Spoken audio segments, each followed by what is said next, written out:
ఎమిస్తాపూర్ నాగయ్య, గర్రంపల్లి యాదవ్, రామచంద్ర, కోటగద్ర, మాచన్పల్లి శేఖర్, నాగపానేంద్ర బాబాయ్, వెంకటాపూర్ వెంకటరాములు,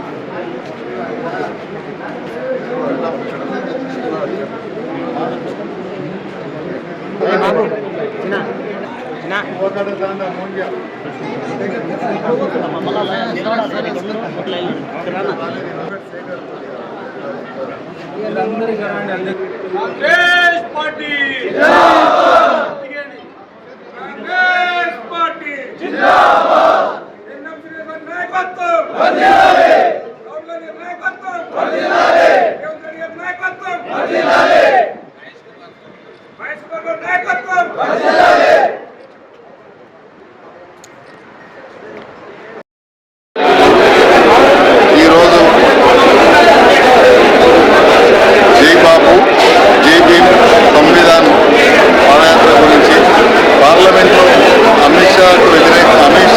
రాజ్యాంగానికి వ్యతిరేకంగా చేసినటువంటి దానిపైన రాజ్యాంగ పరిరక్షణ కొరకు 2 తారీఖుకి పాదయాత్ర చేసే కార్యక్రమంలో సమన్వయ మీటింగ్ మండలికెళ్ళి పెట్టడం జరిగినది. ఈరోజు దాంట్లో భాగంగా మండలికెళ్ళి ముఖ్య నాయకులందరూ అటెండ్ అయ్యి రేపు 2 తారీఖుకి మన్యంకొండకెళ్ళి స్టార్ట్ చేస్తాం. దీని యాత్ర ఉదయం 7 గంటలకెళ్ళి స్టార్ట్ చేసి ముగింపు 9 తారీఖు నాడు ఫతేపూర్ కాడ ఉంటుంది. ఇది దీంట్లో భాగంగానే ఈరోజు ఎమ్మెల్యే గారు అటెండ్ అయ్యిండ్రు.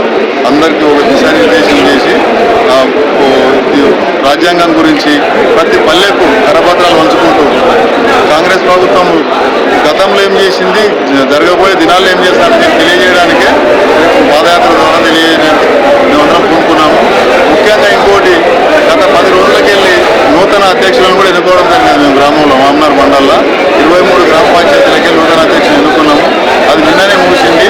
వాళ్ళ ఆధ్వర్యంలో కాంగ్రెస్ పార్టీ కూడా మంచి పొరవడి మీద మంచిగా పనిచేస్తానని చెప్పి ఎవరి ఒత్తిడి లేకుండా ఏ గ్రామంలో వాళ్ళని సమన్వయపరిచి వాళ్ళందరూ కలిసి ఏకగ్రీవంగా ఎన్నుకొని ఒక టీములు తయారు చేసాము. రేపు వచ్చే ఎలక్షన్లకు కానీ రేపు వచ్చే సంక్షేమ పథకాలకు కానీ ఏ గ్రామ అభివృద్ధి చెందడానికి దోహదపడాలని చెప్పి మా ఎమ్మెల్యే గారు కానీ మేము కానీ వాళ్ళకి సూచించడం జరిగింది. జై భీమ్ జై సంవిధాన్ అభియాన్ ఏఐసిసి ఇచ్చిన కార్యక్రమం. గతంలో జిల్లా సన్నాహక సమావేశాలు చేసుకున్నాం. ఈరోజు మహబూబ్ నగర్ మండలానికి సంబంధించిన ముఖ్య నాయకులు కార్యకర్తల సన్నాహక సమావేశం ఏప్రిల్ 2వ తారీఖు నుంచి కార్యక్రమం ప్రారంభం కాబోతూ ఉంది. ఈ లోపల గ్రామాధ్యక్షులను కూడా నియమించుకున్నాం. వాళ్ళ ఆధ్వర్యంలో ఈ కార్యక్రమాన్ని మొదలుపెట్టబోతూ ఉన్నాం. ప్రతి గ్రామంలో కూడా మహాత్మా గాంధీ ఆదర్శాలను అలాగే అంబేద్కర్ గారి ఆశయాలను ప్రతి ఇంటికి కూడా మన కార్యకర్తలు వెళ్ళి వాళ్లకు ఎక్స్ప్లెయిన్ చేస్తారు. ఆ గ్రామంలో పాదయాత్ర ఉంటుంది. అలాగే దాంతోపాటుగా మా కాంగ్రెస్ ప్రభుత్వం చేస్తున్న సంక్షేమ కార్యక్రమాలు ఏ ఇంటికి ఏ కార్యక్రమాలు వస్తున్నాయి వాటి మీద కూడా ప్రతి ఒక్కరికి కూడా తెలియజేసే కార్యక్రమం. ఈ 15 నెలల కాలంలో ఎన్నో వినూత్నమైన కార్యక్రమాలు మేము తీసుకున్నాం. గ్రామాల్లో కూడా అనేక అభివృద్ధి కార్యక్రమాలను చేపట్టాం. గతంలో ఎన్నడూ లేని విధంగా 1 సంవత్సరం లోపలనే ప్రతి గ్రామానికి కూడా దాదాపుగా 1 కోటి రూపాయల నిధులను ఆ గ్రామంలో అనేక కార్యక్రమాల మీద ఖర్చు పెడతా ఉన్నాం. రోడ్లు వేస్తూ ఉన్నాం, డ్రైనేజ్ వేస్తూ ఉన్నాం, డ్రైనేజ్ లైన్స్ వేస్తూ ఉన్నాం. వాటర్ సప్లై విషయంలో బోర్లు కావచ్చు, ట్యాంకులు కావచ్చు, వీటి మీద కూడా దృష్టి పెట్టినాం. జీపీ బిల్డింగ్లు ఎక్కడెక్కడ లేవో వాటిని కడతా ఉన్నాం. ప్రైమరీ హెల్త్ సెంటర్లను కడతా ఉన్నాం. ఇట్లా గ్రామీణ అభివృద్ధి మీద ప్రత్యేకమైన శ్రద్ధ చూపిస్తూ ఉన్నాం. గ్రామాల్లో ఉన్న పాఠశాలల అభివృద్ధికి కూడా ప్రత్యేకమైన చర్యలు తీసుకుంటూ ఉన్నాం. టీచర్లను నియామకం చేస్తూ ఉన్నాం.